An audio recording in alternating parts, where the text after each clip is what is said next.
Boa tarde, mais uma edição do Jornal da Módulo está no ar nesta segunda-feira, 13 de novembro. Nossos convidados de hoje serão o Tenente Pinho e o Cabo Pedro, onde iremos falar sobre as ações da Polícia Militar. Agradecemos a você que nos acompanha pelas ondas do rádio ou pelas nossas redes sociais da Módulo FM, pelo seu apoio e, é claro, pela sua audiência. Tenente, agradecemos a sua presença, seja muito bem-vindo ao Jornal da Módulo, boa tarde. Boa tarde, Juliano, eu que agradeço o convite, realmente é sempre muito importante estar aqui aproximando a população e debatendo um pouco de segurança pública. Cabo Pedro, ele que é instrutor do PROERD, seja muito bem-vindo ao Jornal da Módulo, Cabo. Muito obrigado, Juliano. Uma boa tarde a todos os ouvintes da Módulo.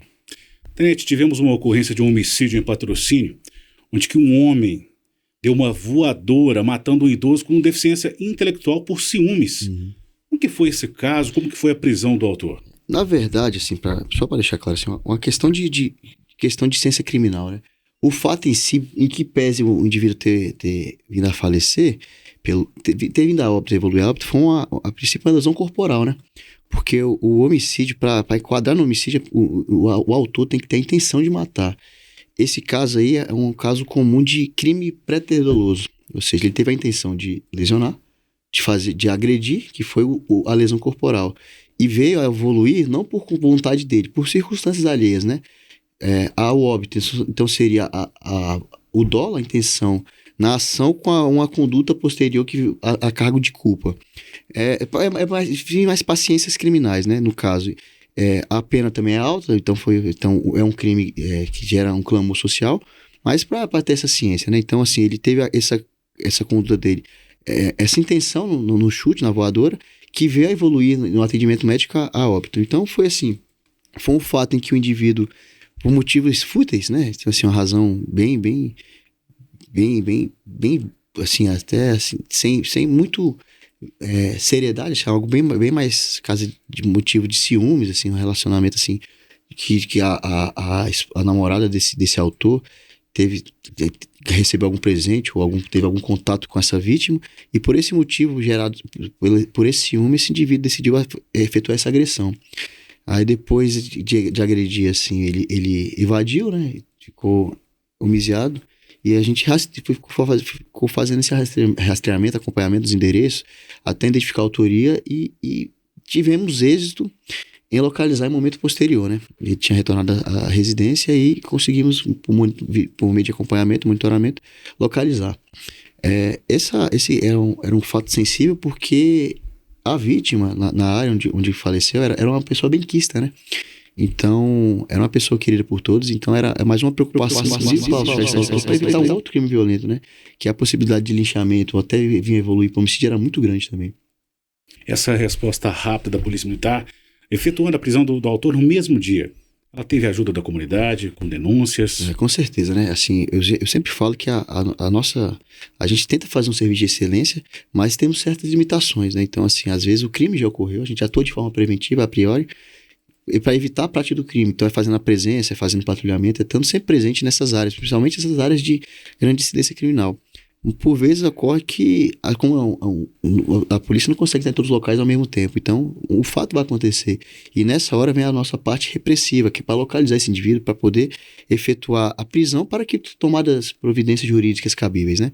E por vezes a gente fica com muita limitação, né? Às vezes é uma pessoa que cita uma característica e fica limitado. Então a gente tenta ir colhendo mais informações. E nessa de colher informações é importante demais ter o apoio da população, ou por meio de filmagens de sua residência ou área comercial, ou até mesmo assim, alguém que sabe identificar quem foi, uma pessoa que possa vir a colaborar com a gente. Às vezes ocorre muito desses indivíduos, né? A população ter medo de difundir, de informar a polícia quem poderia ser o autor, por medo de represálias, até medo desse autor, pessoas próximas. E para isso, assim, essa denúncia, essa informação, ela é sigilosa. A pessoa não precisa se identificar para a polícia, que não vai ser divulgada quem é a pessoa, né? Então a gente resguarda a pessoa. Então abre até margem para ser a denúncia anônima. O anonimato, justamente para não ter essa necessidade de se a pessoa achar que possa vir a ser lesada futuramente, essa denúncia de forma anônima resguarda a pessoa de qualquer represália por parte desses autores. E era um indivíduo já com passagens policiais, né, tenente? Com certeza, né? Já é um cara na prática quanto mais. E assim, e na incidência recorrente, pela prática era conhecido no nosso meio. Por essa prática aí, já motivado, né? Já ter essa reincidência, acabou efetuando essa conduta. A princípio, uma lesão corporal, mas ele vai responder por 2 qualificadoras. Motivo fútil e sem permitir chances de defesa, né? Pelo vídeo é notável, né, tenente? Exatamente, né? Utilizou o meio covarde, né? Utilizou pelas costas que agrediu, então é complicado, né? Vai ter uma série de agravantes nesse fato dele, né? Tenente, um golpe de estelionato que ocorreu esse final de semana, que não vinha ocorrendo, né? Às vezes pelo motivo hoje de diversas câmeras instaladas, né?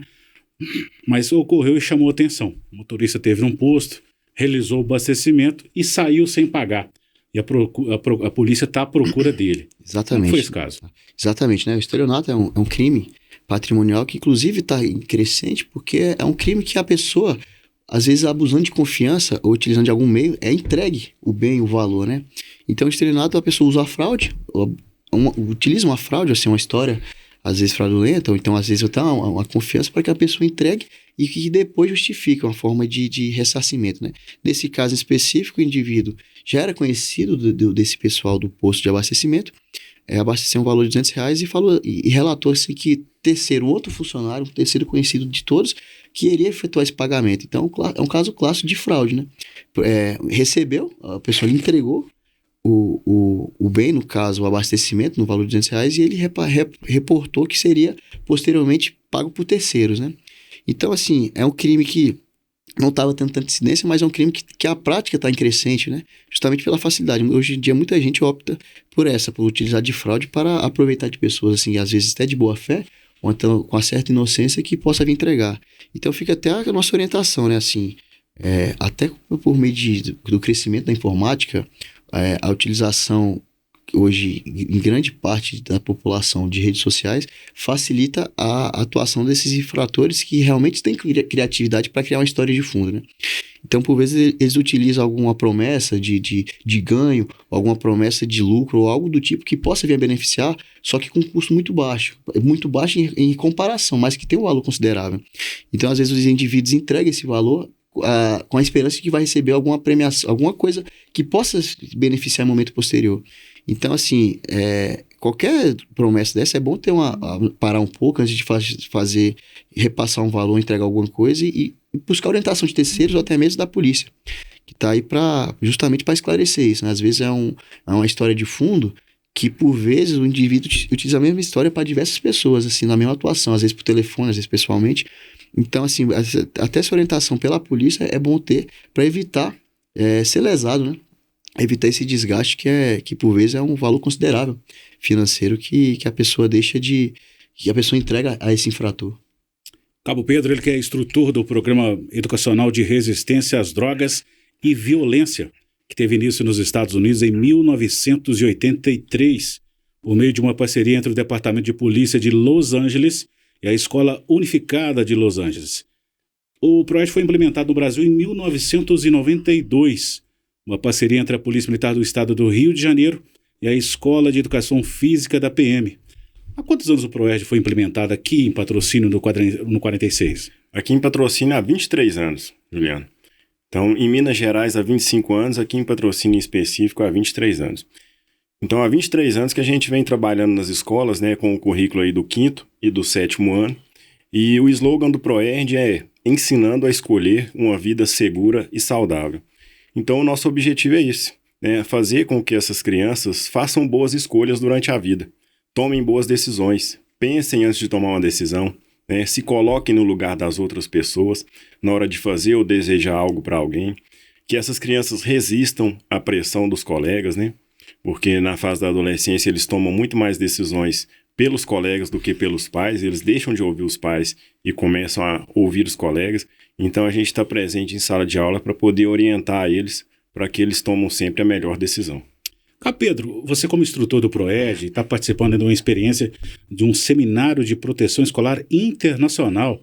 De que maneira essa capacitação está impactando o seu trabalho? Olha, a gente teve esse seminário no ano passado, né? Foi o primeiro seminário que a gente teve. Nós tivemos lá policiais de todos os estados aqui do Brasil. Nós tivemos policiais do Rio Grande do Sul, do Paraná, e tivemos policiais até de outros países, né? Nós tivemos lá uma equipe de policiais do Panamá, e é uma oportunidade para a gente trocar experiências.